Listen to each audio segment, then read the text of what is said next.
Salut, j'espère que vous allez bien. Aujourd'hui on se retrouve pour une nouvelle vidéo pour parler tout simplement du lancement catastrophique des RTX 5000.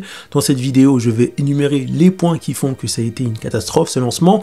Mon but c'est pas de critiquer gratuitement Nvidia, juste de soulever des points qui commencent vraiment à, comment je pourrais dire ça de manière polie, à embêter les consommateurs. Voilà, c'est dit. N'hésitez pas à liker cette vidéo, pensez bien à vous abonner et on est parti. Alors déjà, le premier point, c'est tout simplement le problème d'approvisionnement des cartes graphiques. Alors là, plusieurs points sont énumérés pour expliquer cela, que parfois Nvidia a du mal à faire des cartes parce qu'il leur manque certains composants, je ne sais pas si c'est vrai, mais en tout cas, ce problème de réapprovisionnement des cartes fait que les prix sont gonflés et que forcément, les cartes sont vendues très chères à leur sortie. Et le deuxième point, c'est bien sûr les scalpers qui vont racheter ces cartes et les revendre beaucoup plus cher. On va aller sur le site où j'ai acheté ma carte 5000, à savoir la 5070 Ti. Donc je ferai une vidéo dédiée pour dire pourquoi j'ai pris celle-là. Alors déjà on peut voir que pour, on va dire, la moins chère, elle est vendue 649 €. Donc ça va pour une RTX 5070. Et on peut voir que la RTX 5070 Ti de chez Ventus est vendue, mais là c'est... Non mais là c'est... Mais là, c'est vendu 1269 €. On peut voir que la RTX 5070 Ti est vendue 1500. Ouais, mais c'est... Oh là là. Ouais, 1521 €.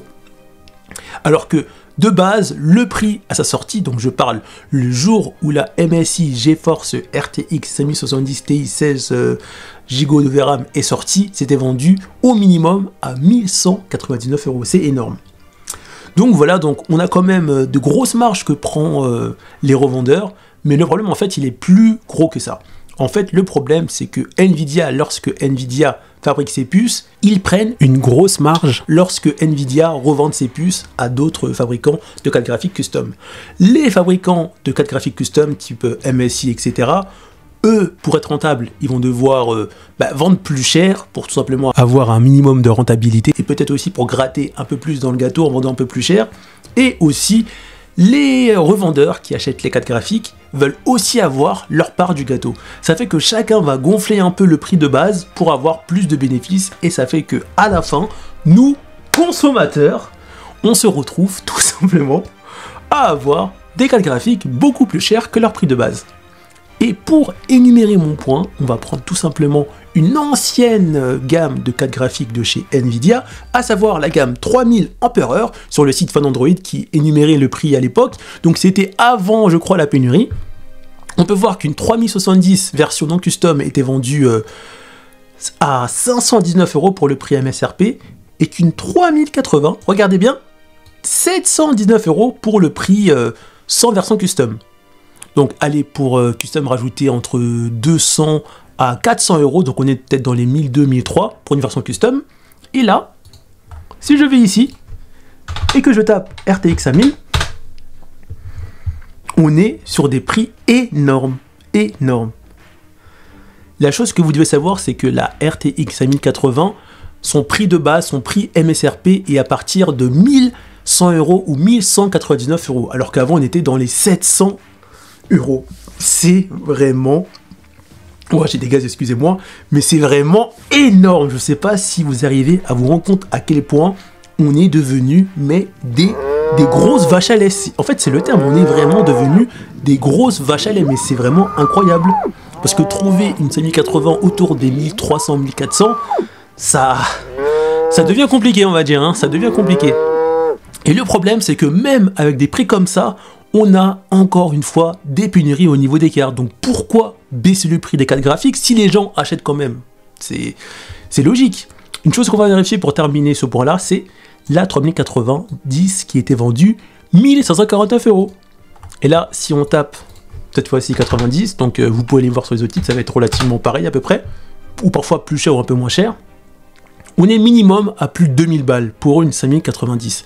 Après oui, c'est vrai que si on compare la gamme des 3000 et des 5000, il y a une grosse différence en termes de technologie, il y a plus de technologie derrière, il y a plus de VRAM, il y a plus... Enfin, là on est sur de la DDR7, donc il y a quand même une grosse évolution, on va dire. mais ça justifie pas des prix aussi chers. Et le problème, c'est que comme je vous ai dit, tout le monde va avoir une grosse part dans le gâteau, sans penser au consommateur final qui va payer la carte beaucoup plus cher. Et ça explique notamment pourquoi les prix ont autant augmenté. Donc voilà, donc ça c'était un des points.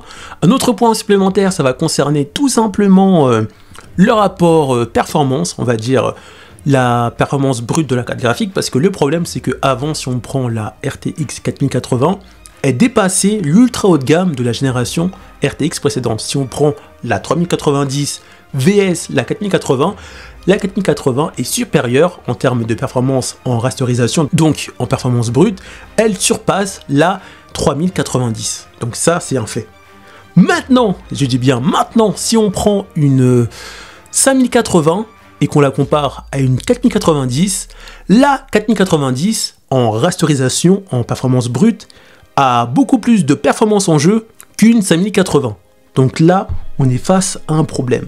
C'est que déjà, en termes de performance brute, en termes de rasterisation, cette génération, c'est pas le top. Un autre point encore lié à ce point-là, c'est que malheureusement, si vous avez une 4080 et que vous passez à une 5080, le gain de performance est pas ouf, de l'ordre de 15 à 10%, peut-être 20%, mais c'est plus, je dirais, entre 15 et 20%, donc c'est pas vraiment énorme.